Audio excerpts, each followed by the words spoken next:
Хәерле көннәр. Безнең подкастның чираттагы чыгарылышы. Биредә Рукайл Зайдулла, Ләбиб Лерон, Газинур Марат һәм Баязит. Бүген без Мөхәммәд Мәгъдиев турында сөйләшеп узарбыз.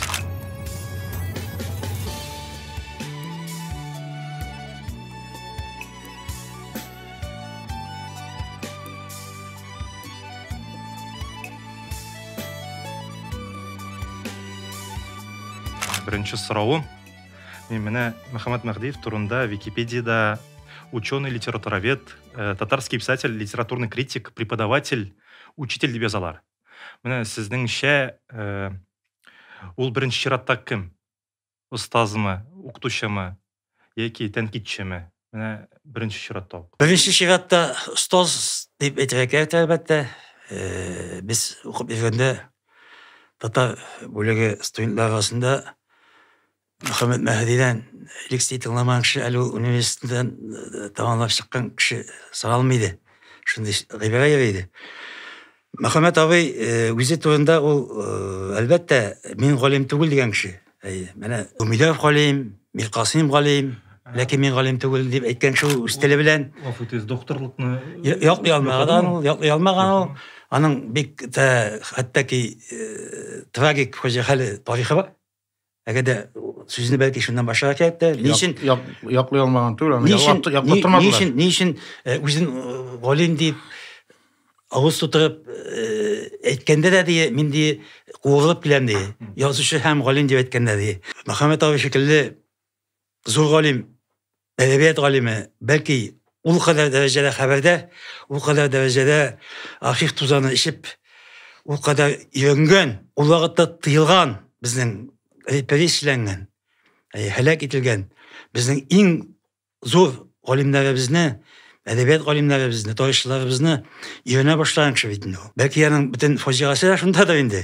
Менә шуларны өйрәнеп, аның докторлык диссертациясенең пишмагына язып куялар синфи подход җитми дип. Яны инде үзенең теле белән әйткәндә Хатип Усман язган. Аның менә бөтен фаҗигасы менә ул вакытта ул шуннан башлаганда инде хикмәт бит регалийләрдә түгел. Хикмәт бәндәгә түгел. Менә Мөхәммәд абыйның фәнни эшчәнлеге аның бит ул шуннан да бүгенге көндә безнең әдәбият фәненең иң күләмле дип әйтәм хәтта мирасы дип уйлыйм мин Мөхәммәд абыйның бу хезмәте. Менә рәхмәт аның кызы Гәүһәргә. Гәүһәр булмаса бәлки ул хезмәтләр чыгып та җитә алмаган булыр, безнең кулга бәлки килеп тә җитә алмаган булыр иде. Минем өчен Мөхәммәд абый, Мөхәммәд Мәгъдиев ул әлбәттә татарның иң мәшһүр язучыларының берсе. Иң күренекле татар язучысы. Айда студентлар бик яратканнар буга инде. Хәзердә бит инде менә кемнән сорамыйм, ниме шул сезнең буын, сездән соң бер буын. Барсы да Мөхәммәд Мәгъдиевтә укып чыкканнар. Һәм бик менә безнең хәзерге зыялыларның укытучылары булып тора бит инде. Ипи салу, ул ничек, аңа ниләр кирәк? Кирәк әйбер күп түгел. Иң беренчесе эш ярата торган бай күңелле хатын кирәк. Аннан кала яккан утыныңнан тиешле эсселек тудыра алырлык уңышлы, игелекле мич кирәк. Халыкта шундый сүз бар бит. Ир кеше бәхетле булсын өчен 3 шарт кирәк икән. Беренчесе хатыннан уңу, икенчесе алган сыерыңнан уңу, өченчесе йортыңа чыгарылган мичтән уңу. Хатын кыз бәхетле булсын өчен ни бар бер шарт кына кирәк икән, ирдән уңу. Менә шул татар хатынының ипи салган көнен күзәтик әле.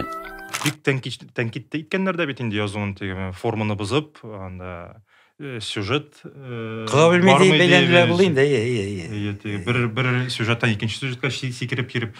Анысы тоже кызык бит менә. Ул бит инде укытучы. Тимә шул әйберне укыткан, үзе форманы бозып язган дип инде. Менә мин мөгаллим беренче чиратта дип әйтеп куйдым да үзем. Чынлап та ул бит инде үзем туган төбәге Арча районында укытып йөри, шунда булачак хатыны Лилия ханым белән дә таныша дигән кебек, шунда өйләнешәләр дә.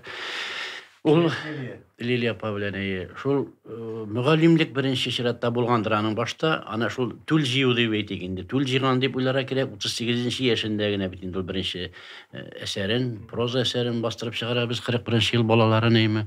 Шуның өчен чутлар чыга бит. Аның вакыт ягъниләр теге Искәндәргә кагышлы, улына кагышлы, кечкенә хикәяләр, балалар өчен хикәяләре бар, аның китабы бар.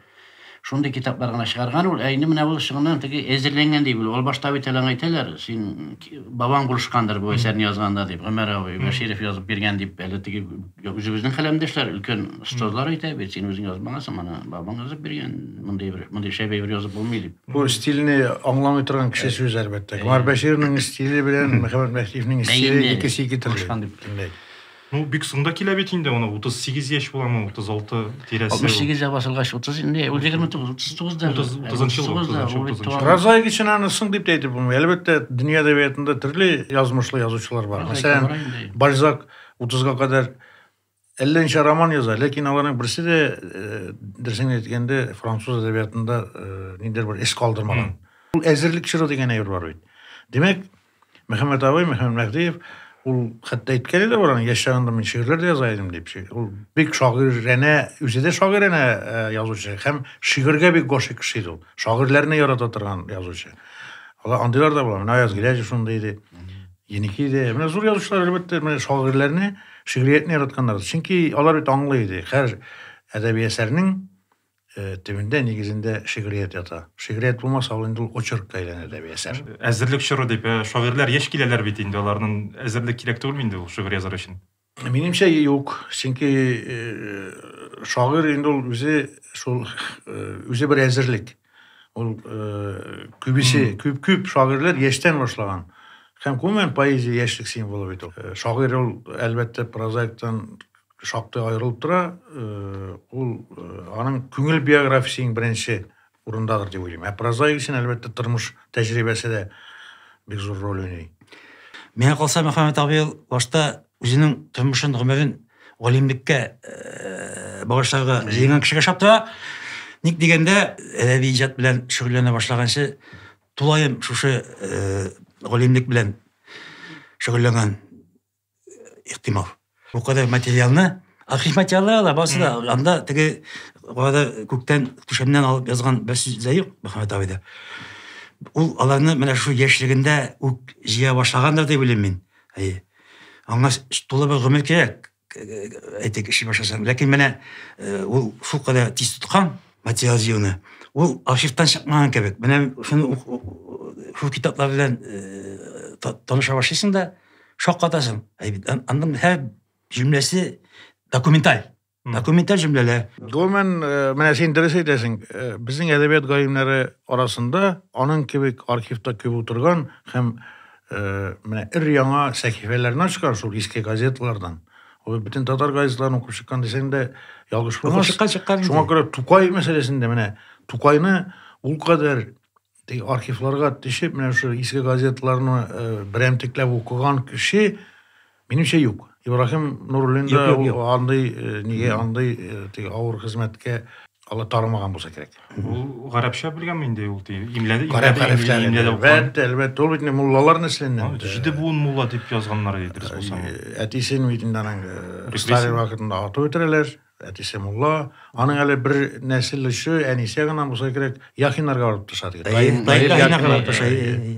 Абылай бер муллалык булган әтисе, бабалары бераз тәэсир итәме иҗатына? Ул бит бик теманы тими бугай, ул дини темалардан социаль реалистик жанрында яза бугай бит инде. Аның жанрын бик ачык кына аныклап та булмый дөресен әйткәндә. Ул менә эпиграф итеп тә Лев Толстойның сүзләрен ала бит. Лев Толстой әйткән булган, менә килер бер вакыт теге композиция кырып утырмас язучы. Фантазия белән язу бедә тукталыр. Ни күрә шуны язар. Шундыйрак. Ул шуңа тугры булган Мөхәммәд абый. Ләкин фантазиясыз язучы була алмый инде. Фантазия кирәкме дигән сүз юк Толстойда.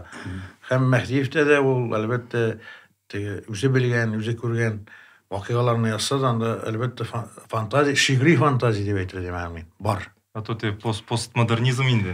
Мөхәммәд абый язучы буларак түгел, иң беренче хәтта әлбәттә алим буларак кыйналган һәм бик нык кыйналган кеше. Бик нык кыйналган. Менә сез күз алдына китерегез. Аңа 2 елга бирәлә докторлык диссертациясе язу өчен вакыт. Академик отпуск. Академик ялга чыгып 2 ай уза, Казанларында Мөхәммәд абыйның Фронтовиклар дигән романы килеп чыга. Менә тотыналар шуннан соң, ул менә диссертация өчен бирелгән вакытны әдәбият язарга тота, бу хөкүмәтне алдау бу гайме. Ләкин инде Мөхәммәд абиның дөресен әйткәндә, ул вакытта докторлык диссертациясе әҗәп була. Ул монография теге күпләгән тираж белән чыкмады. Ул миңа укыттан инде вакытта. Берничә экземпляр белән уларны менә әзер аның не наборын тараталар. Җыйгач инде китап итеп. Ул Казан университетта чыгара диш була, университет типографиясында. Һәм менә шуннан ул берничә нескә төпләп әйе. Менә мин шунда укып, безнең әдәбият тарихынан гаҗәеп төрле фактлар бар. Мин аны хәтта үземнең мәкаләләремдә файдаландым да. Ну, Мөхәммәд абиның монографиясе синнән фаҗигале. Белә аның иң зур Мөхәммәд абиның йөрәгенә бәргәне шушы булганда да белим мин. Диссертация әзер. Якларга кирәк. Ләкин бер вакытны миңа да шалтыраттылар обкомнан фән бүлеге мөдире Миндубаев диме. Бардым килсә, монда Нюрнберг процессына җыелган кебек тора халык Электр гына юк электр. Нужен гына килмәгән. Нужен иде булган. Проекторлар, Шәүкәт Хәйбуллин да астроном. Анда кем генә юк дияме, диләр апа, тумаша булла. Бик күп инде. Җыелып менә экзекуция ясадылар котышкыч дәрәҗәдә. Экзекуция. Мен ул вакыттан Мөхәммәд абига кадәр 42 яшь булганда инде, янып йөри күпме хезмәт бит ул, күпме хезмәт. Менә шул Тимәне дә сөйләмәү, дөрес сөйләгән. Тимәне дә сөйләмәү, менә шушы партия карашынча инде. Партия карашынча репрессияләнгән безнең. Әйме, Гали Рәхим кебек, Газиз Губайдуллин кебек. Шамал Валиди шикелле кешеләрне өйрәнеп, аларны әйме, төпченеп, өйрәнеп, шушы үзенең фәнни хезмәтенә кеткән. Ул архивта утыруына түгел, аларның менә ул Гали Рәхимнең сеңлесе исән була. Кайсыныңдыр тыл калган хатыны шулар янына барып, сораштырып, язып. Әйтәм бит аның теге бер генә фальш җөмләдә, аның башы да теге документаль тәркиләгән җөмләдә. Шуңа күрә дә ул бүгенге көндә гаҗәеп дәрәҗәдә кыйммәтле хезмәтләр ала.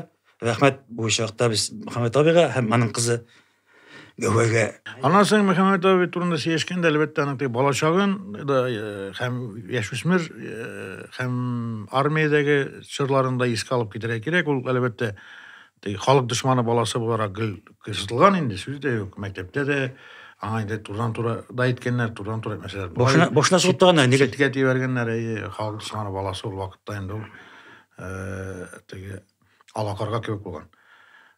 Аннан соң аның бит менә истәлекләрендә дә бар. Ул бит инде флотта хезмәт итә. Ул бик дисциплиналы, хәрби тәртип. Аны уйлыйлар, анда калдырырга флотта. Офицер бу, бәлки инде ул беренче ранглы капитан, бәлки адмирал, контр-адмирал булган булыр иде. Кыяфәт килә, ләкин татар бу бар комачалар булыр. Аңа әйтәләр, фамилияңны алмаштыр дип. Исемен түгел. Yo, әтисе беләләр бит инде, тигендә карыйлар ниләр. Шуннан ул әле икеләнеп уйларга вакыт сорап чыгып китә дә, күз алдына әти килде ди. Улың син дә миннән баш тартасыңмы дип әйтте ди. Колагында яңгырады тавышы. Һәм ул риза булмый. Аннан соң нигә инде запаска чыгаралар аны. Флоттан җибәрәләр. Әлбәттә ул кимдер теге фамилияны алмаштыручылар булган бит инде. Бигрәк тә моны репрессияләнгән. Әле аннан соң тагын бер теге Мәзәхәл Мәхдиев дигән Мәкәрәм Мәхдиев микән ул финанс министры була, Солтан Галиевич дип атып үтергән булганда. Укырга кергәч тә монардан сыйлар укырга кергәндә. Син шул Мәхдиевнең туганы түгелме теге? Халык дошманы. Әйтеп булмый бит, юк, ул халык дошманы түгел, бу халык дошманы баласы мен. Роланданың әтисе бит инде авыл мулласы булган, укытучы. Анда да бик ул рәнҗеп язган аның менә әсәрләрендә бит. Авылны бит инде мәгърифәткә тарткан кеше име. Сәнгатулла хәзрәт. Иннән куып чыгаралар. Аннан соң яңадан иләрен кайтаралар аларның әлбәттә теге аңга килеп. Менә шул авылдагы теге менә кызыл авызлы эшлексез бәндәләр була бит. Алла сакласын. Бүген андый көннәр килергә язмасын инде. Менә мин монда без бер сорау үзебезгә сорау бирәс килә. Безнең өчен Мәхдиев, нишәп Мәхдиевне алдык менә бүген сөйләшәбез Мәхдиев турында әйтик. Сез сайласаң да Боязыт әйме, без ни өчен Мәхдиев турында? Чөнки менә шул мөгаллим дигәннән ул безне укытты. Дөресрәк Аркаил белән Газинурны ул турдан туры укытты инде. Мин журналистика бүлегендә укыгач, алар мактагач, менә ул шәп укыта дигәч, мин инде Ингелаби Нигъмәтуллин дәресеннән кергәнемне хәтерлим, анысын калдырып торып. Анда сиңне түгел, бүтән вузлардан киләләр. Килеп укытыралар теге, ул безне күрә инде чит кешеләр кергән, анда монда сүз әйтми. Укуын танырлаган фейз икәннәрнең Нәҗип Нәкаштан кире килгәнен хәтерлим. Җирдә Сөләйман, математик. Шулай кирип йөрдек.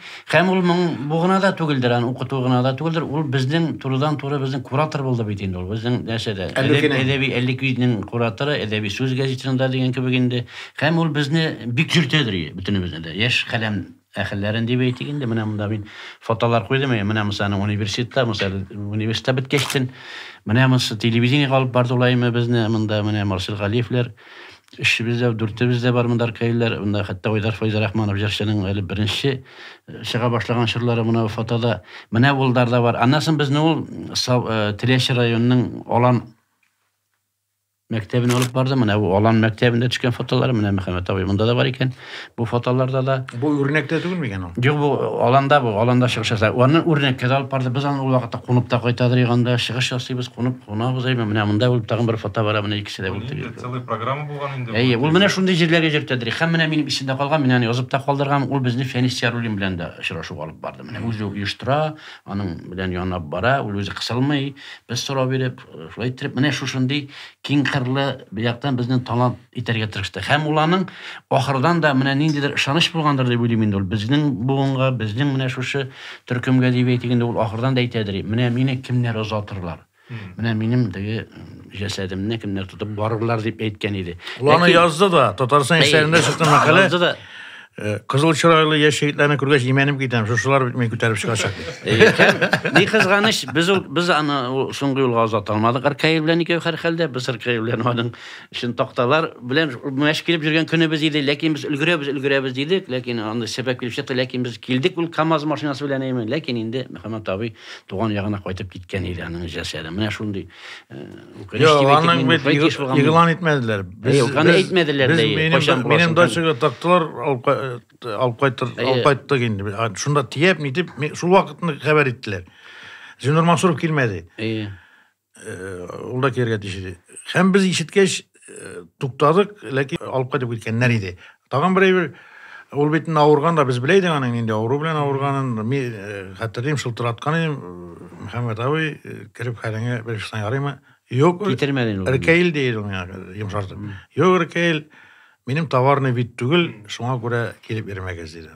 Миндә терелгәч килерсез. Ул ябыккан, аннан соң аны менә инде сыңрак аны Татарстан эшләрендә фотога төшереп газетта чыгардылар. Нәшрдә калдырылды. Бик ябыккан. Ул безнең Мөхәммәд Бәхтиев түгел инде. Яман ширдән бит инде ул үлде. Тик әҗәлгә якын айган сайын теге кистереп әйтелмәгән күрәсең.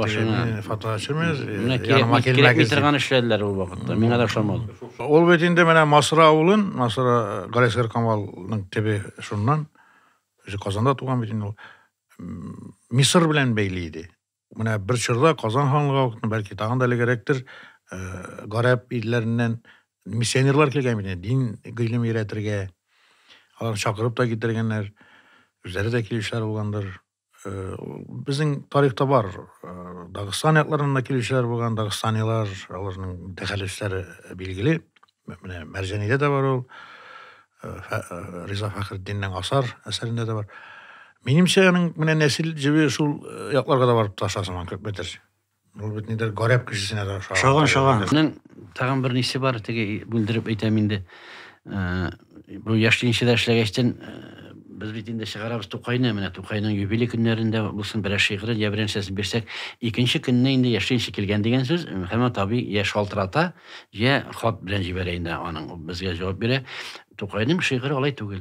Чөнки без инде үзебезчә китаптан алып бирәбез инде. Дөрес биргән без кебек китаптан чагыштырып карыйбыз. Китапта ул аның бер дип әйтим, принципы дөрес түгел инде Тукайның ниләре хаталар өтерләп. Анда бер төрдә үзгәртә бөтен шигырьнең мәгънәсе. Мөхәммәд абый аны бергә игътибар итәдер. 194-нче бүлмәдә булганы. 194 кемелмәде ул. Менде. Мин хәтерләйм. Менде алар теге студентларның тормышын күрешен, тәртибен күзәтергә Килеп тикшереп китәләр. китәләр. Без дә шактый узак кына утырып киттек, Мөхәммәд абый. Әйе, сөйләшеп утырдык. Менә Мөхәммәд Чәй абый, куеп эчерелдеңме син? әлбәттә инде. Мөхәммәд абый, безнең группа инде 466 группа Мәһди группасы дип әйтәләр. Чөнки безнең группаны тулысынча Мөхәммәд абый туплады. İmtihan aldı, inşa yazdırdı. Tilden, edebiyetten imtihan aldı. Üniversite tarihinde birdenbir qabatlanmaz o liksiler kursu qalmışı. Çünkü eğer de Muhammed Mehdiyev bir yıl davamında bizge şuşu liksilerini okumaya bulsa, dese etkende. Biz çok da yok edebiyetten belki nadan çıkan bulabilirdik. Anlayayım ki bik zor idi.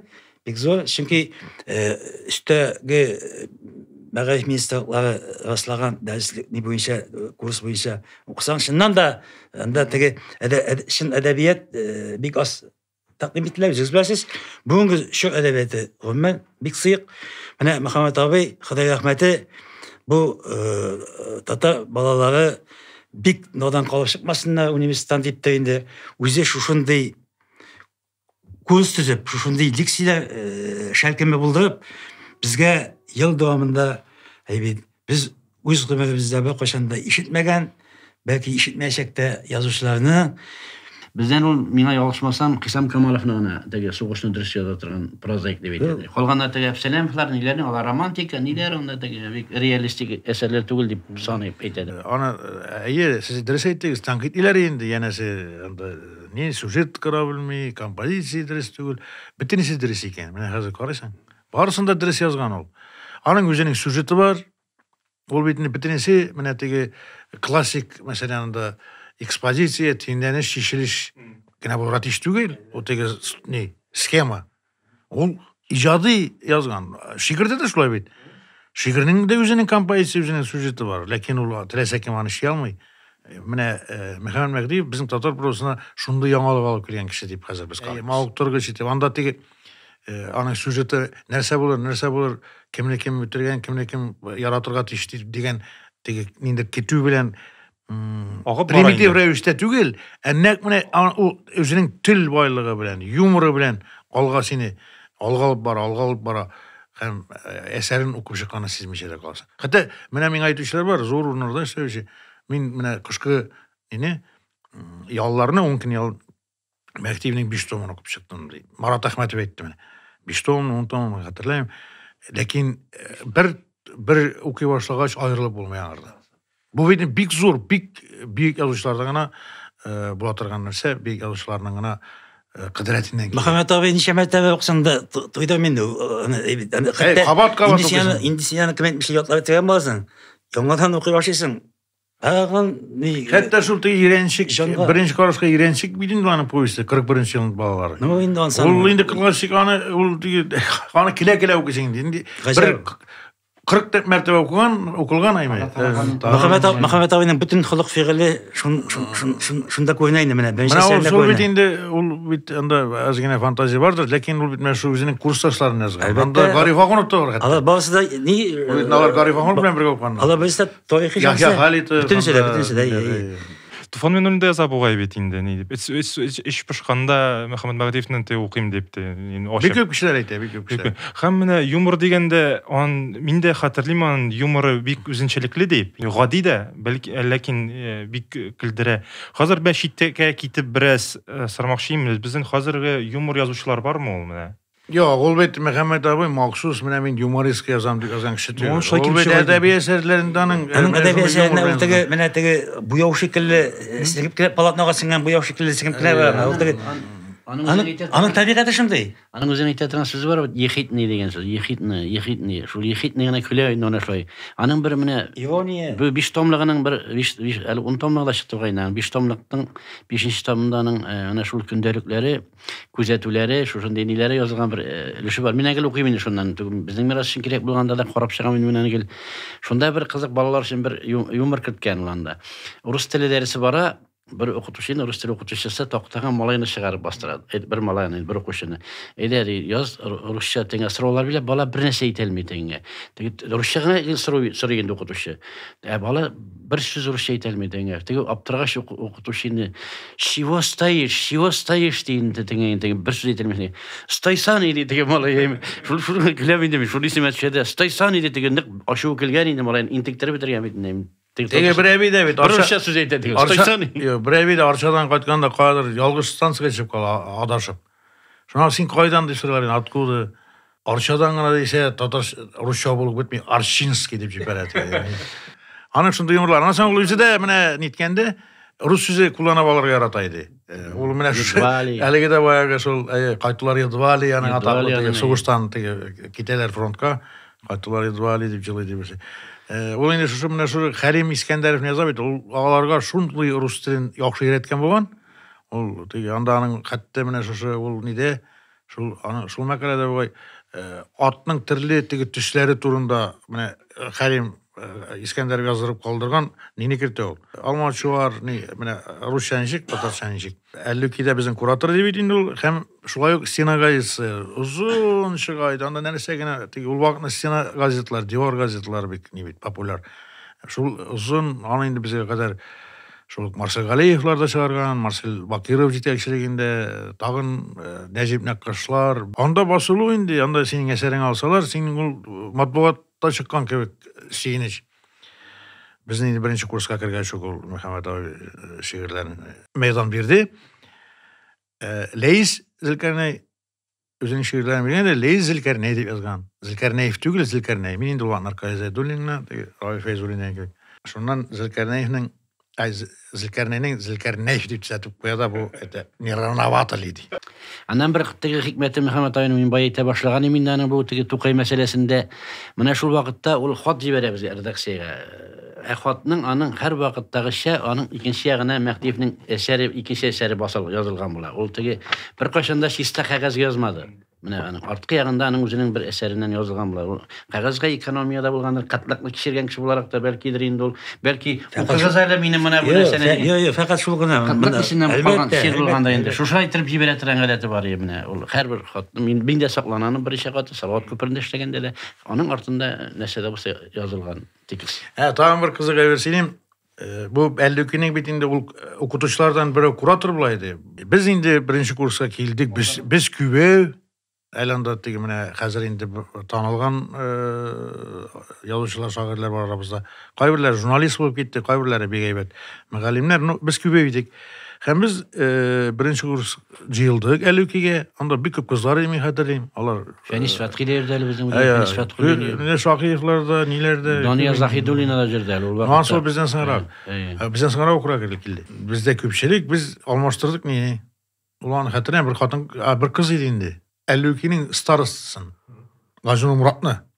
Koyduk. Hem Kagan degen isim de verdik bitel bize. Kagan degen söz bir köp kişiler anlamaydılar o vakitte. O vakitte sen 4. kursta mı? 5'de? 4'te 2 yıl starıstı buldu. Şundan okup çıkkaç biz Leys Zilkarneyni bilgiledik starısı etip. Lekin Leys şunu şagir olarak anday bunda bitini barur administratif işler var. Qadir mene Feni Sarulin turunda söz etti. O Feni Sarulinga min bargan edim. Mene studentlar ki nene vakıtın neyin bilgilevindi. Kuratörünün, okutuşunun yetekçiligi aslında aynı sözde Muhammed abi'nin ideyası bolgan edi. Leys Zilkarney ol işler bilen oklanlarga öğretmeydi. Her mana bu bitinde onkulu burat işinin Məhdiyevnin. Ol ana Moskvada yanına çıkkan Большая земля под крылом. Bu frontoviklar şulay rus tilinde şul isim bilen çıktı. Şul kitabı basılgan hem bu ana dostu Fervaz Mimulin ol Tatarstan Kitap Neşriyatı'nın ilken redaktörünün baş redaktörü idi. Ol ana автограф yazıp andan bizim üniversitet bitindi mine Kreml uğramı ulatna Lenin uğramaydı. Bu boğumunda Kitap Neşriyatı. Andan indi ezine çirge bir kvartalda. Bir uğramdan Profsoyuz uğramının ötesinde boğumuna gelip çesin. 5-10 minutluk yol. Tapşırığa kuşkan Leyske. Ул лейсан илтмеген, уланы тулай туракап кайтты. Ул инде терестибинде шакты. Анда тиги аны саламаган инде биз жил кере, температура ул кабарды. Анасын чейнин астарына да койгаладылар акырсы кимдердир инде. Анда биз абит келкишийди тиги. Ул инде бир көпмедир бир айлардан соң неге Фараз Миңнуринга тапшырылык хәлдә түгел иде ул китап. Ну сораганда инде күрәсең, сиңа илтеп бирдимме элейс дип. Тиге әйткән юк. Шунан соң бер аңа бер ни ясамады. Кисәтү. Шунан җирдә безне әйдәгез нин алмаштырабыз диде. Старостына. Мин ркаем тәкъдим итәм диде. Шунан миңа кыйын булса да, ну лейсәң ул җилышка килмәйде бугай. Ул җилышка бөтенләй йөргә яратмайды. Шунан миңа ул нине екне тартырга туры килде. Без Мөхәммәд абый белән шул 3-4 курсларда староста булган. Biz bulmagan tulay tırak kalmadı Kazan'da. O eşçiler tulay tırakları, o pedinstitut, o pedüçilişler, o medisina neleri. Yani kaman iskat şöyle siz bize bu kanı kızı geldi. Eviler gider be. Mehmet abi elbette ol Barcelona da bize yermeydi indi. Mene şu üniversite, mene şu mesela zirveler bilen çırar şu Feyzulin bilen. Feyzulin, Ersemin Galim, Marcel Galip, sınga kalıp kana kelip kirdiler. Hatta resimete biz. Biz Kızıl Pışmak diye atılağının zor uzalıydı. Anda tuylar ötkereler studentlar. Şuşu ürnekke al bar o bir istek algan. Ol bit ne? Anda soğuş vakitinde Arşa Pedüçilişisi şunda uğraşkan bulgan. Şu ürnek ne? Savkoz üzerine. Anda okugan men düzen. Anda okugan olanda ceyolar Göbersekten, Tuğanalı Göbersek bidin. Şundan da barıp kaytıp bergenler alar. Yalkınlarına kaytkanlar indi. Kış mı da yangır mı enisi yanına. Ol bizne mine gazın öldüreseydi bir nişeptir yakın küreydi ol bizne. Geç biz artık geç bulgan ama indi. Anasın bizden son kirgen buğun. Bizden son kirgen buğun. Anlan ol biti etti indi. Sen mine gazın öğretti biter. Likçiler bir popüler idi mine. Bütün yukarı okuyucularından kileleri studentlar tamamlap çıkan şuluk studentlar Çinkiyanın liksisine gazinolarga başlangan birinci yıl gına. Anarşa anlatılamamışa okup çıkan neler, Feyzikar neler, Necim Yaklaşlar işetip, kilip liksiye yeriler yamadan. Ula etti, min bütün okutuşular gibi sizin kim derse kile, kim kelime yazıp varmayayım. Tilegen kişi kile, tilemeyen kişiye min bir söz etmeyeyim. Tilemeysiz ki min liksiye tanılarga. Tilemeysiz. Min şunlardan faydalanır ve onun nişeptir irte bilenlere gidip birinci ders tügülmeyken ali. Ol indi atnaga bir iki tavkır kirgendir. Mine bir sene min ilgeri elmeydim indi. Dersin kaldırgalarga tura kildi şaktıgına. Şuna koridordan varam mine tanımıyla diye uyum ele. Bu birinci kurs. Tuktattı da mini sen işep benim derske gelmişsin diye. Mehmet abi siz bizi ettiğiniz bir. Telesekiz, kilgiz, telesekiz kilmegiz izin. Emin irten yakın açılıp gitmeyi şuna göre kil almadım. Ol sana kağılmaydı Mehmet. Ol indi beni şiir yazganda bilgen indi. Ol sana kağılmayı sen girerge değil. Şunu gir deme anasın. Kaç şağına kaldırga turu kile. Ol mene yazatırgan yaşlarının liksisine girmeyin. Olay iktivariteyle ağır kişileydi benimse. Tınlap turunu yaratasın. Eğer senin de okutuşu silisin eken. Anlasın bekeske kirgenni. Hatı mingin olup isen sağ Allah'a şükür. Olaydı sizin gibi studentlar bulmadı. Sizden son anarşa bulgan mıyken bilmiyorum. Çünkü bekeske kiriyor. Bekesse şu. Ol alay tügül ben balay deyip. Okutuşu ol vakitte aşu da kileyinden. Lakin sınırlarının iyisinde kala. Bara bir min boşka silemedim. Benim bilimcim işleri öngdürüşlü tufrakka. Mehmet abinin bana bu yana kol sayıbı. O bir şey yazılmagan. O ana bir deli İslahat Yeş Üniversitet rektoratı karşında ne için bu kirek. Nişe bu kursunu koya kirek evet. Hem o bitinde bu kursunu şimdiden de ezbek bizden Tatar balaları biraz fehimli bulsun, biraz bilimleri kengire bulsun, edebiyatını yokşak bilip çıksınlar deyip okutkan. Dersin etkende bana anın o kursu Edebiyat İnstitütü köpek ediniyor. Bizim için o Edebiyat İnstitütü da okuyan şekilde buldu o kurs. Bu celibiteydi nese bilen. Ol bit ул авторларны, ул Распутинларны, Беловларны, Асавиларны күргән, ул аралашкан Василий Быков турында сөйләгән истә калган. Белоруссия язучылар съездына баргач, Багаш түгел, Трускавистайга айтканда махсус дие. Трускавистайга айтканда махсус дие гошик Василий Быков. Әсәрләренә Сотниковлар анда вакытта. Ул битендә Василий Быковның бүтән әсәрләрен укытты безгә, шулай ук. Аны кемән мишле укып чыгаса иде. Гаҗәп бит инде Василий Быков. Бүтән сүздә гаҗәп. Килеп утырдым ди, Минскида съезд бара ди, белдем я съезд булсын ди. Килеп утырдым да ди, сорыйм ди, монда Василий Быков кайда? Президент. Кайсы дип сорыйм ди. Күрмә битне. Василий Быков монда була алмый дип әйтте ди. Ишек була алмый. Ул гадәттә иң соңгы шмакта утыргы ята булды дип әйтте ди. Безнең язучылар булсамы ди. Шунда әсәр язалар. Василий Быков кебек язучы булсамы безнең ди. Шулай дип китәйде. Аның әйтәсе килгән әйбере язучы улы тирен булган сайын гадирәк була дип әйтәйде. Шундай бер заман килде. 70-нче еллар инде бу. Әле без вакытта мәктәптә укыйбыз. Казан утлары журналында Аяз абый да, Мөхәммәд абый да, алар жыл сайын булмаса да 2 елга бер повесть биреп торалар. Шул кадәр башланды бум. Менә бу Мөхәммәд абыйның әсәрләрен инде бүтән кемәтмешли татарча укый яза белгән бүтән кеше көтеп алып шуны укый башлады. Ул теге тиражлары бик зур үсеп китте дип, ул берничә язучы күтәрә гадәттә дине. Тиражны да, әдәбиятны да. Менә Мөхәммәд абый ул безнең халыкны әдәбиятка теге сугып диярлек татып киткән бик зур язучыларның берсе. Менә безнең 20-нче гасыр башын әдәбиятта инде әйтәләр, татар әдәбиятының алтын чоры булган дип. Әлбәттә бу теге Тукай исеме белән бәйле. Тукай кебек бик шагыйрь алар бит инде 100 елга бәлки 200 елга бер генә булырга мөмкин.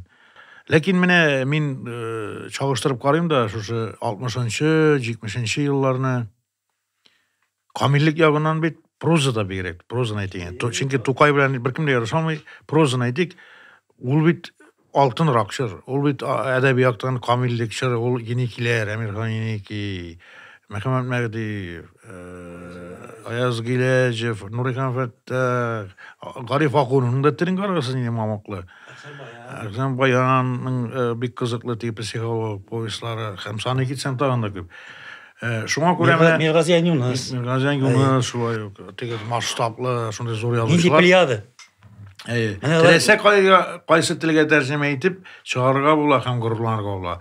Менә бу татарныкы дип. Һәм мин аның Мөхәммәд абыйның үзенә сөйләгән, ничәнче беренче курсын, икенче курсын тәмамлагач, Пермь өлкәсендә Шабашкыда эшлим. Сива районы, анда поезд Верещагин шәһәренә туктарга тиеш инде. Верещагинда йөрибез ялкыны. Мин нигә букинистлар кибетенә букинис юк, гади вокзал ни китап саталар, китап киоскы дип әйтим инде. Ул вакытта китап саталар диген. Ни Дети 41 года рус телендә. Бұрын юк гына. Мин әйтәм, татар шул кадәр күңелгә ни бит инде. Мин аны татарчасын укыган инде әлбәттә. Мин әйтәм, алып кайтып мине Мөхәммәд абый күрсәтимәр. Акча сузам, күпме тора бирегез. Юк ди, бу бары тик китапка алмаштырабыз бу китапны. Демәк, шундый нигә куелган? Акчага сатмыйлар. Ниндидер шуңа тиң китап бирсәң генә бу китапны бирәләр сиңа. Шуны кайтып сөйләгәнем, арттырасың инде дияр. Мин юк инде арттыр. Мин үзем мәйдан сыкланып, үзем горурланып кайттым. Ну, китапсыз. Китапсыз. Аннан соң менә безнең бит инде язучылар берлеге каршында әдәби тәрҗемә үзәге ачтык без. Рус теленә тәрҗемә итәргә, бүтән телләргә тәрҗемә итәбез. Төрки телләргә. Рус теленә менә нинди әсәрне тәрҗемә итәргә. Иң беренче әлбәттә минем исеме Мөхәммәд абый төште. Мөхәммәд абыйның Тырналар төшкән җирдә ул тәрҗемә ителмәгән булган икән. Без аны заказ белән кызыннан Гәүһәрдән тәрҗемә иттердек. Мәскәүдә басылды. Ана Сәнәхәт Гафар менә рус тілінде яңғыраймы деген әлі башта керек сұрау беруге. Рус оқушысына бұл ят түгіл ме? Әйбәт әсәр бір қашында әрбір тілге тәржіме етіп бұл әйбәт әсәрін. Бұл бигерәк біздің халықтың менталитетін көрсеткен, халық фигурын, яшәу рәвешләрен көрсеткен әсәр. Әлбәттә, Мөхәммәт абай бүтін жилігі білен татар язучысы. Аның тілі, ол тіліне әлбәттә әллен ұста тәржімеші де бүтін тілге тәржіме еткенде әлбәттә аның мұңын, сағышын, юморын бері бітіре алмай. Әтті қызы Гәүһәр болса да. Ләкин барыбір проза болғаш, аның язу рәвеше бүтін халықларға да қызықлы. Шуңа күрә Мөхәммәт абайның әле бүтән халыкларга ачыласы көннәре алда, Аллаһ боерса, без аны бүтән телләргә тәрҗемә итү өчен һәрвакыт күз уңында тотабыз. Юк, ул бит кайбер әсәрләрен тәрҗемә иттермәгән дип ишеткәнмен. Андай әйбер булганмы ул? Тәрҗемә итү ул бик шактый кыйммәтле эш. Юк, уй фикер югала дип, кайбер әсәрләр. Юк, мен әйтәмен, фронтовиклар Мәскәүдә чыккан иде, баша земля под крылом. Аның белән әз генә кыен хәлгә калды шикелле. Ничектә аны кинога чыгарга җыйганнар иде, ул Свердловский киностудиясында ул әйтте. Свердловский киностудиясында жүнле кино төшермиләр бит. Ул риза булмаган булай. Шулай шундый хәлләр була. Сөнни елгасыннан диңгез ясады, океан ясады инде заманда. Масуд Галиев деген язучы безнең Шатыртаудан Эверест ясады. Иң бийек, дөньяда иң бийек тау Шатыртау дип уйлаган мөмкин, аны укыганда. Мөхәммәт абай үзенең Göбәшәк авылы кешеләреннән Сакрат ясады басыннан. Анда Сакрат кебек яшәй баса да. Мен махсус бардым бия чагында. Шулай бик абышыннан да ди. Менә шундый, менә язучы менә шундый була. Язучы менә шулай күтәрә белгән ди шуны туган ягын. Тырналар чыккан җирдә әсәре белән дә бит инде менә аның ипи пешерү турында тәфсилләп язып күзаллана китерә. Ул бәхилләшү дигән нәрсә дә бай. Менә ул шундый теге авылда хәзер инде бик күп авыллардан аны белмиләр дә күп кешеләр хәзер. Мен белмиләр. Ипи пешерү дигән иде. Менә шундый теге безнең матур гырыф гадәтләребезне, теге көндәлек ризыкларны менә шулай матур итеп сурәтләү белән, бер кызык искә төште ризык дигәннән. Менә бу Таллинда йөргән вакытта, менә шушы безгә истоннар Таллин кунакханәсендә. Бу Эстония татары дип текеннәре. Без бергә барган 8 язучы. Шунда кунакханәдә безгә иртәнге ашны китерделәр. Һәм безнең һәммәбезгә 8 кеше утырабыз инде без монда. Равил Фәйзуллиннар монда, Зиннур Мансуровлар, Аяз Гыйлаевлар. Һәм безнең һәммәбезнең дә алдында бәләкәй тәрлинкәдә бер 6-7 шакмак бар. Ул алтын төсендә, алтын су төстә шакмак тора. Дигән карап торабыз бөтенебез дә, нәрсә икәнен беребез дә белмибез дигән. Утырдык та карап Мөхәммәт абый әйтә. Моны безнең аршаякларында сыерга гына ашаталар диде. Кабакны теге маринованы дип әйтегән, маринатланган кабак булып чыкты. Һәм мин шуннан кабакка чынлап та мәхәббәт арта. Ул шундый тәмле булып чыкты. Бөтенебез дә шундый итеп яратып башладык без аны. Менә шушы Эверестта калган Мөхәммәт абыйның аның белүе. Һәм менә белүе дигәннән менә бу Эстониягә без фотолар белән бергә бардык. Теге киемнәр белән. Менә монда алар берничә кеше генә безнең дүртебез монда драп пәлтәләрдән барганбыз. Минат Мөхәммәдиев, Гариф Ахунов, Равил Фәйзуллин һәм мин. Калганнар алар. Чөнки Мөхәммәт абый шул якта армияда хезмәт иткән кеше. Флотта. Һәм ул менә җиңел куртка белән барган ул менә монда теге. Ямалап анда жаңгыр сыкылы, жаңгырлы шундый теге һава торышы иде. Менә ул аларны алдан белгән. Шушы бер сөйләгәч сөйлим инде. Безнең монда теге Арва Валтен дигән аларның шундый зур язучылары бар, әдипләре, шулар рәисләр иде микән ул вакытта. Шулар безне чакырып алдылар. 8 язучы инде. Һәм һәрбер 8 безнең 8 язучыда монда әдәбият көннәр сүз алып сөйли инде. Сүз бирәләр инде. Бөтен сөйләп барам. Мөхәммәт абый нәрсәдер язып барам да. Хәзер миннән соң булдымы? Мин дә сөйләдем дә инде. Мөхәммәт абый анасы чыгып торгач кара ди. Менә ди. Иң күп сөйләүче 12 минут Ринат Мөхәммәдиев, 8 минут Аяз Гыйлаев, һәм без икебез генә синең берәр минут сөйләдек дигән була. Теге шуннан тәм табып канәгатьләнеп утыра. Менә кыска сөйләргә кирәк дигән сүзне әйтү инде. Менә шундый әйберләр дә буладыр. Менә монда мин Зөлфәт абыйның шигырен укымакчы булам.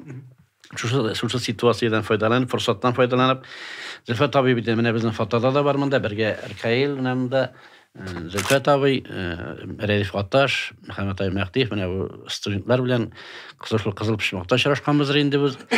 Бу инде без укуны тәмамлаганнан соң менә шушы үзенең остазына багышлап язган шигыре бар аның, ул аны 1997 елда язган.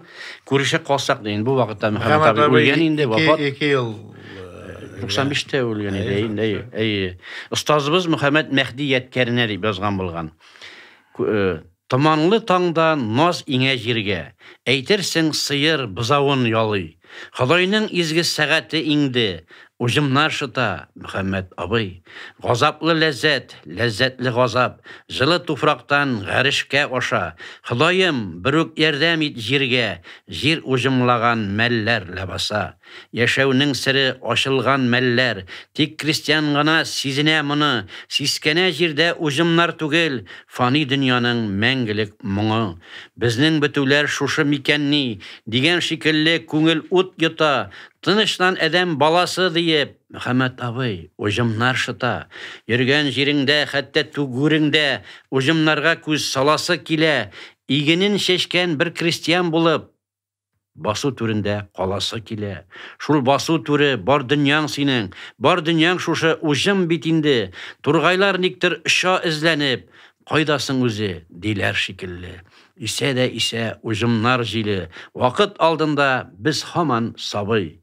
Күрешсәк анда сөйләрмен таңда, уҗым шытканын Мөхәммәд абый. Менә алар инде күрешкәннәрдер шәт, инде алар икесе бергә очрашканнардыр.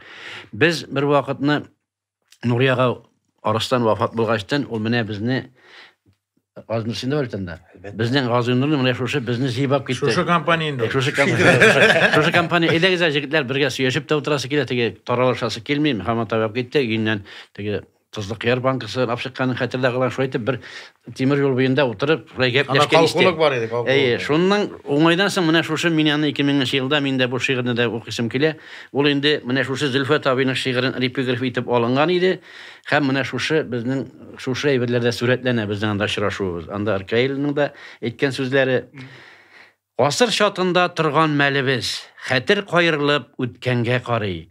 Бакый дөньядан хәлләр ничек дип дәшәсен кебек, Мөхәммәд абый. Үзгәрешләр юк, заман шул һаман. Кемгәдер җайсыз, кемгәдер кулай. Хәлләр дә шулай, Мөхәммәд абый. Түзәбез инде, түзәрлек булай. Куанган кебек кыланабыз гел, узганга карап юанабыз да. Якутлар кебек табылабыз без, вакытлар кебек югалабыз да. Шәкертең Зөлфәт әйткәне хактыр. Вакыт алдында без һаман сабый.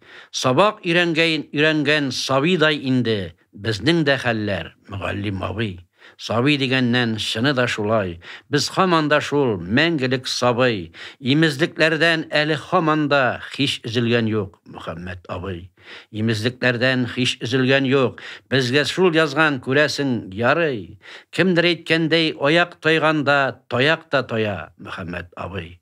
Бер вакыт шулай кәефле чакта, синең җилкәгә кулымны салып, син дә син диеп җиффәргән идем. Хәтерлисеңдер, Мөхәммәд абый. Шунда Зәйдулла тиргәгән истә. Сез дип дә ул бит Мөхәммәд абый. Акланганымны хәтерлим әле. Безнең кеше ул, безгә ярый. Шул чак ихитны елмайган идең, һәм әйткән идең, Мөхәммәд абый. Таллинда бергә булган идек без. Син дисен әйдә, Ләбибкә ярый. Ләбибкә ярый, сезгә килешә. Шул сүзләр һаман кулакта яңгырый. Күп нәрсәләрнең ярамаганын сыңлап аңладык, Пәйгамбәр абый. Гасыр шатында торган мәлебез, хәтер юксынып үткәнгә карый. Карлар астында үләннәр сулый. Ишетәсеңдер, Мөхәммәд абый. Ишетәсеңдер. Менә шундый шигырь. Әйбәт шигырь бу, монда мине дә теләгән алгач. Бу булган хәлмәсең? Син билеттен һаман син дип сөйләсәң, сез дип сөйләсәң. Мөхәммәд абый бит ул дип әйтә. Без теге син дип киттер. Без бит Таллиндәге теге син дип поездларда. Безнең татарда бит сез дип сөйләшү бер гадәткә дә кергән. Ханга да син дигән. Монда безгә бит остаз булгач инде ничектер теге син дип әйтү кыен инде. Сез Мөхәммәд абыйның тагын бер осталыгын белмисезме? Гаҗәеп дәрәҗәдә ничкә күңелле, Җырлый иде. моңлы җырчы иде.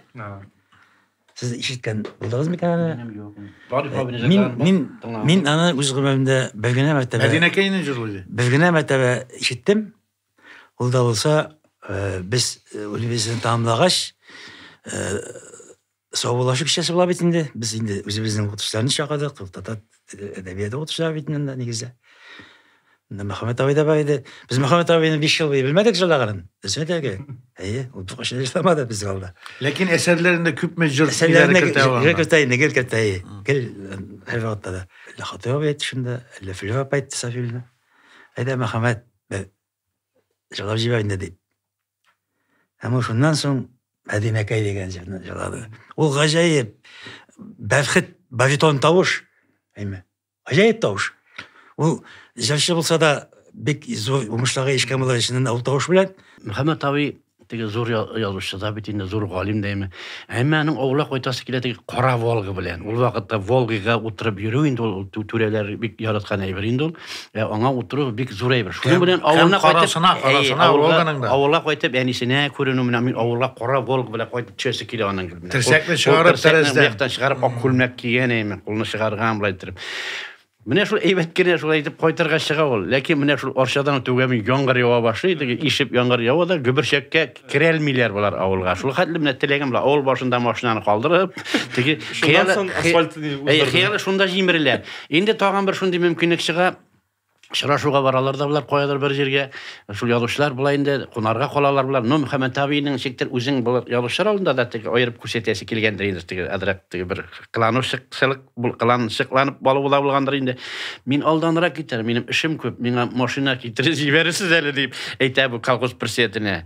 Теге бөтенесе дә теге яра булар Мөхәммәт абый ди теге колхоз рәисе инде. Мөхәммәт абый эргәнә җөргән, иртәрәк китәргә дип бер заман моңа теге молоковоз дип әйткән, нидер молоковоз пешранып беткән анда тәгәрмәчен исе белән китереп туктыйм белән Мөхәммәт абыйны күзе булай теге ул инде вазик булса да хат килер дип көтә бит инде. Молоковозга утыртып җибәр. Анда да менә теге Худайның шомлыгы шундый вакыйга була Мөхәммәт абый. Аммасы инде аның әлбәттә теге шаяртулар язучыларның берсеннән берсе бераз. Без күләргә табыз инде. Мөхәммәт абый дигәндә әлбәттә нинди язучы менә шундый сорау туа бит инде менә без сөйләдек галим булуын күпмедер Газинур менә ачып бирде бугай. Инде зур улы галим булуын, язучы булуын әйткәндә берничә җөмлә белән.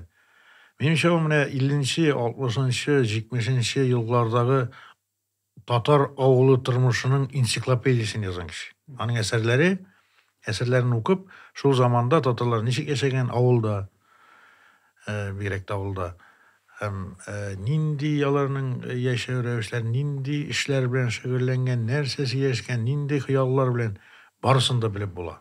Бу инде язучы өчен зур мәртәбә, менә шул халыкның портретін бирә бит ул, татар халкының портретін. Дрес ул бит үзе белгән әйберләрне генә яза иде, дресен әйткәндә үзе белгән, үзе күргән. Бу инде Казан арты турында сүз бара. Татар дөньясы бик зур. Пензада бераз үзгәрәк бит инде ул, мәсәлән, мин туган якларда үзгәрәк, Себердә үзгәрәк. Бу менә Казан артын, Тукай ягын.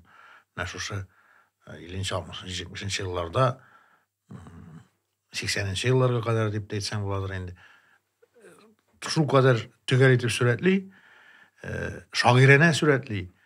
Аны укыгач, хәтта теге арчадан ишәп тумалым икән дигән бер теге ялган бер нидә булып ала теге үкенү хисе дә. Шуңа мин әйттем инде, университет тәмамлагач, татар сайнстан эшләгәннән икән, Гиберчәккә махсус бардым теге. Шул кадәр теге хыялый өртелгән нидә. Гаҗәеп авыл дип уйлыйм мин, бүтән авыллардан бөтенләй аерылып тора торган кешеләр теге синең. Сократлар, диләр.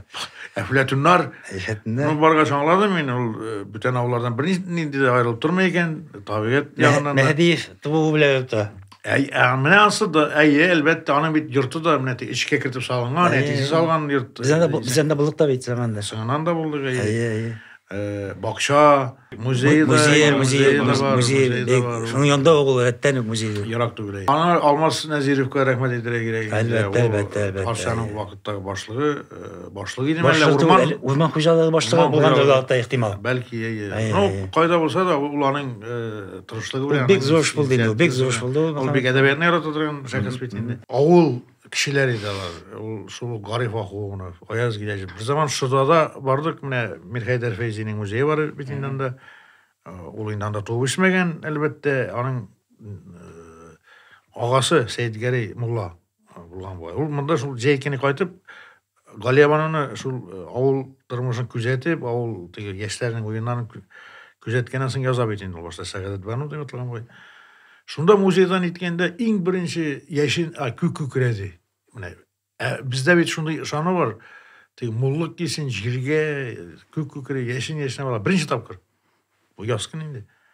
Bular idenge yattılar da Akhunov, Garif Akhunov, Mehmet abi, Mehdi, yaz gelecek, avnaylar bulaytır. Men şok kattım. Bulardan bit avullık çıkıp bitmengene tügül. Bularının avul küngülünde oturad dige. Umurtka seginde, jiliginde, yüreginde, boğrunda. Mene sen avul halkı da andayında avul halkı ulanı dige. Şol türek ara bulgandır indi. Onlar da şok katıp kaldılar. Tatarının eş ulu yazıcısı, muhterem yazıcılar. Zor premiyeler, laureatları, deputat bakan kişiler de. Siz hatırlıyorsunuz mi? Mehmet abinin Rasavuzların Gorkisi'ne premiyesini takdim etkenler idi. Şuna min kutlayayım dedim. Biz sun çağında. Mehmet abi meydan kutlayayım. Birileri de var deyim ben de. Yok kıymetlenip erme erkeğildi. Mena Tukay bunda Kazandaki dostlar Tukay premiyesini vermek için Gorki'ye takdim ettiler. Tukay'ını da bir tane tizgine vermediler. Bu aytadır ya, mena kilip jitkendegine ellenese bular regildi. Mesela di yazadır ya. Mesela di min di tünledi, bütün işimni ezirlenip di kul yaz kagazlarını koyan, kulga kalem algan indi yazarga gana oylimdi menin terezetibinde gitara şirte başlaylar. Gitar düngür. Oldu 1-2 saatga solar. Minga gana oldu. O Başkırstan'a barıp çam di Şakirov vaqtda di indi Şakirov bilen tege söz alıp söýüşüp inim ýanda oturadı. Tege meclis barady. Men Şakirov bilen söýüşüp dip gelen başımla burganymdy. Kilip kulağına apşaldadılar da Şakirov'un algan wagtda turup keldi tege. O seni aldılar işten degen gibi haber geldi. Birinci sekreterden. Birinci sekreterden. Şol dedi. Indi men adi kwartiy bererler dip indi birisi di haber keler dip turasın di 12 kişiye köçergenlerdi. O şakta üzede samimi naýyrak kişi indi. Mene ol bitindi olar bit dirsiňe etdi. Mene Garif Akhunov istir ýogary Sovet deputatlary bolan jellekimler kiçkinegene fatirde yaşadı. Olar ikisi de tege. Ol üze hiç bilmeli. Bir tege malaga var etdiler bit. Anın men eýteýin, "Nu Garif abi sen kuchnyň jaýly. Tırıp birisi ýok tege. Bu ýaktan barasın da gazny kawuzasan, bu ýaktan alasın isterden şüpürek gilip bir uturup gına işlep bolar bütün eýbirine tege." Mehmet abinin de şunday idi bitindi. Uramlarını Galif uramı birisi Galif birisi nesedir? Novatorskiy. Novatorskiy de birisi alar. Paralel uram. Şulay yok ni anlasan indi kvartir ol bir yıldan artık bu yere çimadan içinde oturabız di. Ya yurttan ilkin fatir birge karar çıkan lekin ilgirtip jitkiremiler bize şulay bitindi o. Bu arada tege jip kullanar kitaplar bitin yazışının tip baylağı tege. Çimadan kitaplar şu çimadan içinde oturabız indir keyil deyip Şilamağa denilanda. Şundan sonra anlasan köşte ol şundan avruya da başladı. Bu 90-cı ýyllar indi o. Men hatırlayayım. Utası. Çexov bazarına karşı tek Apkon balinsa dep etler dip. Şunda men kimnidir? Men işitdim balinsa yatkan. Any küçereler eken, küçerge diýse, küçergençe ýa gaýtyp turam degen endi. Nege onkologiýa balinsana küçgençe. Küreşdik. Sin tuğan wagt ol. Malayan tuğan eken Beyazid diýip eli sıraşyp nitip durdy indi o. Wagtlap meni 94-nji ýyl Dekabr 95-de öldü. Dekabr hatırlayayım diýmek şeydi. Bu dekabr bulaýyn ol şana. Dekabrda görüşkenmiz. Şunday irkin hatir geç ana rehetlenip işlerge mümkin. Ana takdir nişisiň ana. Ana ondi ýene biz tege Abdulhay Sabitow şardaşlary şunday bargaç ýene Leýsil Kany bilen men halim bilen bargany.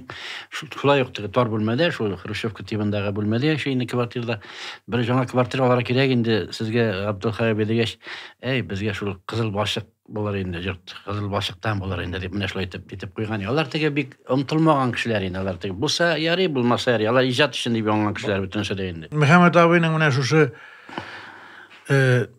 60'tan uzgaç anın niyetdegi anı bir sanlay başladılar. Anın niyetdegi ulu yazıcı ekenini anladılar. Ol mene Şeými bilen anı Türkiýe Şeými hükümet delegasysyna kiripdi beýdi indi. Anın eli ol mene ol bir eşlik etdi beýdi 65. Ol mene tanıglygyna şinap da özüň arşa raýynda ol soňrap aldy albatta. Öz tübeginde. Ol Oktanyş käbine syýyndy Oktanyşyna bir zorlaýlar idi. Oktanyşda Hüseýnowlaryň bir ýaratar Şişme galyzy. Onda bir rehetlenip ýürýärdi ol biziň ýaklarga. Lekin mene any indi kim ekenin, nindi ulu talant ekenin anlap jitkendegine takdir awru gadoşlar bolup wafat boldy. Тукайда бар бит әле Хсән Ямашкова башланган шигырь. Без аны кайдан белик, мискин үлеп аңлатмагач. Кызганыч бездә хәтта үлгәч тә әле аңлата алмый кеше үзенең бийеклеген. Без бит остазлар дигән әдәби остазлар турында сөйлибез. Алла бирсә, менә яшьләрдә андый аңлау бар сыман һәм бездән шушы өлкәннәргә хөрмәт, остазларга хөрмәт, аларга да күчәр дигән нәмәт белән без утырабыз инде. Теге без Тукай дидек, Нинең Мөхәммәд абыйның Тукай турында бик күп теге мәкаләләр, китаплар дәрәҗәсенә җитте. Аның менә шушы язмалар арасында шундый бер Тукайга багышланган өлешендә менә шундый бер әйбер бар. Тукайның соңгы юлы турында әйтә ул. Димәк, 13нче елның башыннан алып, Тукайның ничек үзгәрүе, менә монда Тукай бераз кадәр үзгәрде ди ул. Ул аны үзгәрде. Кайсы мәсьәләдә ул дине борла Толстойга таба һәм Мәрҗәнигә. Аның Толстойга багышланган шигыре чыга, һәм Мәрҗәнигә багышланган шигыре чыга. Шигыренә түгел инде, ул Толстойдан теге. Йөрәнә нитә укый. Мин аны birazdan sonra bir üzümşe bulayda şerihledim indi Tolstoy'da bir ömrünün songu yılında idenşip gitti. Anı türlüşe traktava ettiler kişiler indi. Lakin benim de hem mindən başka tam bayta kişiler anı farazlı onun tege art maksatı Mekke'ye var bulgan degen evra. Çünkü Müslüman dinine tava burulgan bulayın Tolstoy'da. Mene şuşlarını uqıgaş, onlagaş min indi bizim Tokay mullalarını xinagan deyler indi şiirleri anda Murat Remzi'de dergede bedel şirip ona da elektrip ala yaşaganda teki yaşlık duamallığı maksimalizm bilen ol bir katı şundayraq yazsa ondan soňdan anlap koyberlerin ulanı kitaplarına kirtmey koyber bagışlaganların amında men uylawymça 13nji ýylda ul da mena şuşı awruda bulgaş bigirek teti awru hasta wagtyndadır da indi ul köpmüdür derecede mena şuşı Mekke meselelerinde alarda uylamalılar meken degen oyun var benim. Bardır Tukaynın da onda uylary.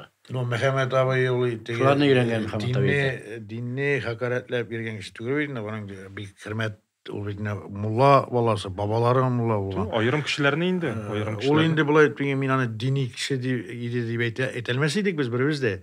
Lakin anın hürmeti zor idi. Sen etmişdi yani tağında yaşagan bolsa kim bilir. Mekan bilen eli ozanlarda. Ol bileydi.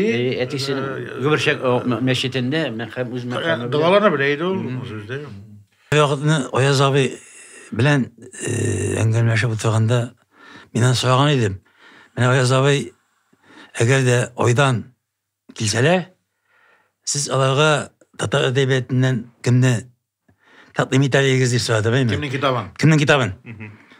Oyaz abi uzak uylap durmadı elbette. Şunduk cevap verdi. Eger de kilseler, kile kolsalar men alarga fakat Muhammed Mehdi'nin Bakilleşo degen povestin takdim ederim dedi. Anda Tatar turunda, Tatar halkı turunda bütün üstüne yazılgan deyip etti o. Siz ayttınız, Zilkarnay deyip yazıp koygaç, ol не рановатымы deyip Неранаватли deyip tizet koygan. Ник үзеде Мөхәммәд Мәгъди deyip çıkmagan. Anın birer tarixi var mı? Dirşin aytkanda ol bit mene Abdullah Tokay da Tokayev deyip kul koya turgan bolgan. Ol Müderris Əgiləm benim şana Əgiləm deyip yazara kerak. Məhəmməd Мәгъди deyip ol аларның буына шундыйрак иде. Ул Тукай кебек югарылыкта булырга тиеш деген индер ышаныч, ниндидер бер теге ул инде дирис түгел, чөнки бойтында рус кушумчасы ул офлар инна. Шуңа күрә ул аларга ул гына түгел Аяз Гиләҗев дип яздылар бит инде. Гарип Акуны. Алар буның Yeniki?